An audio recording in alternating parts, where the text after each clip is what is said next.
இன்று பல பேர் கார்ப்பரேட்டுக்கு அடிமையா இருக்கிறாங்க இல்லைங்களா? ஒன்று அல்லாஹ்வுடைய அடிமையா இருக்கணும்.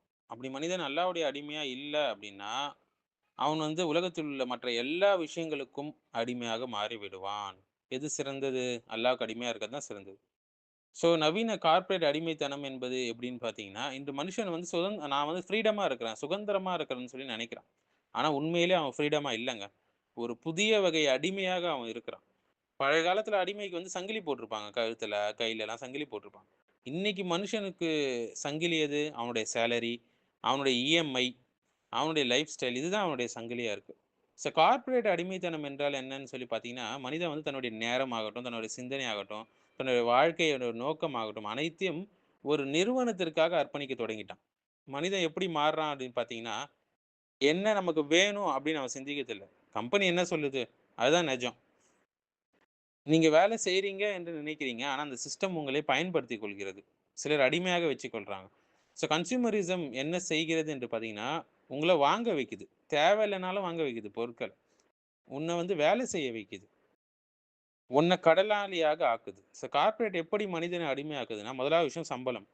சுதந்திரம் போல தோன்றும். ஆனால் வந்து அது ஒரு அடிமைத்தனம். அட்ராக்டிவான சேலரீஸ். நீ வேலைய விட்டுட்டியா, அவன் வாழ்க்கையே முடிஞ்சுது. கொலாப்ஸ் ஆகுன்ற மைண்ட் செட்ட வந்து அவனுக்கு கொடுத்துருது.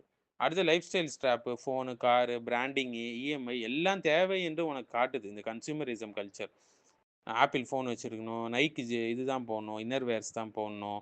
எல்லாத்தையும் பிராண்டுன்னு சொல்லி, பிராண்டுடைய அடிமையாக உங்களை ஆக்கிவிட்டது, இன்றைய கலாச்சாரம்.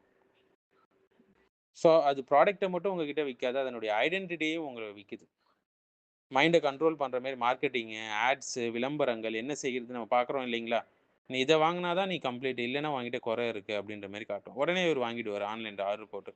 இது ஒரு சைக்காலஜிக்கல் ட்ராப் என்று சொல்லலாம். அந்த ட்ராப்ல நீங்க சிக்கிக் கொள்கிறீங்க. எப்படி மீன் வலையில சிக்கி தவிக்குதோ அது போல.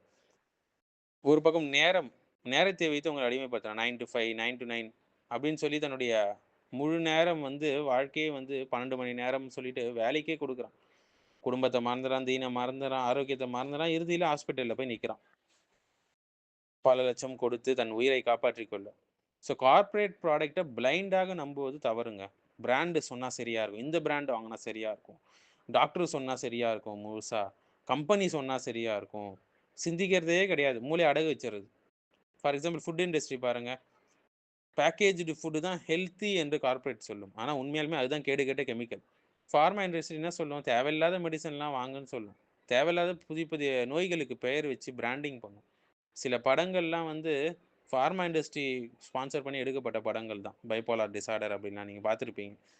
சைட் எஃபெக்ட்ஸ மறைக்கிறாங்க அப்படியே ஃபார்மா இண்டஸ்ட்ரில. இவன் அப்படியே போய் விழுந்து வாங்குறான். அடுத்து பியூட்டி ப்ராடக்ட்ஸ். இதுதான் வந்து பெண்கள் ஏமாற்றப்படுறாங்க. ஃபேர்னஸ் கிரீமு, காஸ்மெட்டிக்கு இதெல்லாம் வாங்கலையா? சமூகத்தில நீங்க பின்தங்கி இருக்கிறீங்க. சமூகத்தில வந்து நீங்க வந்து அழகு இல்லாம இருக்கிறீங்க. இன்செக்யூர்டா இருக்கீங்கன்னு சொல்லி சொல்லி சொல்லியே அவன் லாபம் பார்த்துறான். இதெல்லாம் ஒரு சிஸ்டம். அவனுக்கு தேவை முக்கியமான கோல் வந்து உங்களை அடிமையாக்கி, ஏமாற்றி ப்ராஃபிட் சம்பாரிக்கிறது. ஏன் இது அபாயம் என்று சில நல்ல கார்ப்பரேட் கம்பெனிகள் இருக்கு. நான் பெரும்பாலான கம்பெனிகளே சொல்றேன். ஏன் இது அபாயம் என்றால் சிந்தனைய இழந்துடுறாங்க. கிரிட்டிக்கல் திங்கிங்கே இல்ல. ஃபுல்லா பிளைண்ட் ஃபாலோயிங் கண்மூடித்தனமா பின்பற்றுறது. கருப்பு என்றால் கருப்பு கலர் என்றால் அது ஒரு பி அழகு இல்லைன்னு காமிச்சா தான் அவனுடைய ஃபேர்னஸ் கிரீம வைக்க முடியும் உங்ககிட்ட. பெண்களுக்கு பெண்கள் மத்தியில போட்டி ஏற்படுத்துற மாரி ஆட் ஃபிலிம்ஸ் பண்ணா தான் வந்து அவனுடைய காஸ்மெட்டிக் ப்ராடக்ட்ட உங்க மீது திணிக்க முடியும்.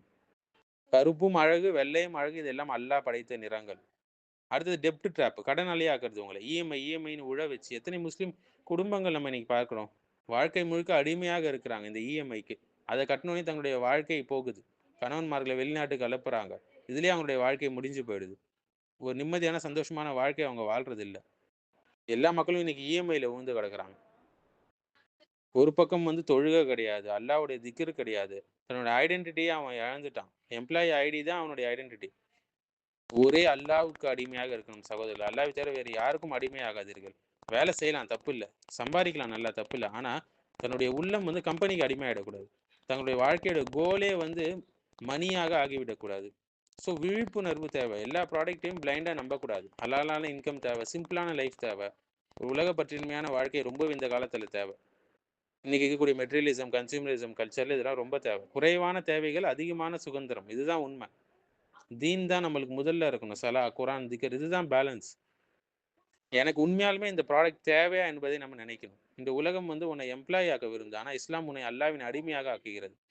கார்ப்பரேட் என்ன சொல்லுதுன்னா, நெறைய சம்பாரி, நெறைய வேலை செய் அப்படின்னு சொல்லி. இஸ்லாம் என்ன சொல்லுது? அல்லாஹ்வுக்கு இபாதத் செய். ஒரு நோக்கத்தோடு நீ வாழு. சம்பாதித்துக்கொள் தவறில்ல. ஆனா அது உன்னுடைய மறுமையை பாதிக்கக்கூடாது. மறுமையை மறந்துட்டு நீ சம்பாதிக்கக்கூடாது. நீ சம்பாத்தியத்துக்காக வாழ்றியா? இல்ல அல்லாஹ்வுக்காக வாழ்றியா? இப்ப நம்மளுடைய வமா கலக்துல் ஜின்ன வல் இன்ஸ இல்லா லியஅ்புதூன். அல்லாஹ் நம்மளை படைத்ததுக்கு காரணமே என்ன? அவனை வழிபடுவதற்காக. அவனை வழிபட்டீங்கன்னா, அவன் மற்ற எல்லா விஷயங்களும் உங்களுக்கு இலகுபடுத்தி தருவான். இந்த கார்ப்பரேட்டுக்கு அடிமையாக இருக்கிறது உண்மையாலுமே அவனுக்கு ஸ்ட்ரெஸ்ஸு தான் மிஞ்சும். அவனுக்கு நிம்மதி கிடைக்காது. அல்லாஹ்வுக்கு அடிமையா இருந்தா அவனுக்கு நிம்மதி கிடைக்கும். கார்ப்பரேட்டுக்கு அடிமையா இருந்தா ஸ்ட்ரெஸ் தான் கிடைக்கும். கார்ப்பரேட்டுக்கு அடிமையாக இருந்தா தற்காலிக லாபம் தான் கிடைக்கும். அல்லாஹ்வுக்கு அடிமையாக நீங்கள் சிறந்த முறையில் வாழ்ந்தால் நிரந்தர வெற்றி கிடைக்கும், சொர்க்கம் கிடைக்கும் உங்களுக்கு. கார்ப்பரேட்டுக்கு அடிமையாக இருந்தா பணம் கிடைக்கும், லாபம் கிடைக்கும். ஆனா இபாதத் இருக்காது, வழிபாடு இருக்காது. உங்கள் வாழ்க்கையில ரஹ்மத் அதிகமாக இருக்காது. நீங்க அதையே கோலாக வச்சீங்கன்னா. அல்லாஹ்வுக்கு அடிமையாக இருப்பது தான் உண்மையான சுதந்திரம். கார்ப்பரேட்டுக்கு அடிமையாக இருப்பது, நீங்க வந்து ஒரு அடிமையாக இருக்கிறீங்க, சுதந்திரமாக இல்ல. படைப்பாளனுக்கு அடிமையாக இல்லைன்னா படைப்பினங்களுக்கு அடிமையாக ஆகிவிடுவான்.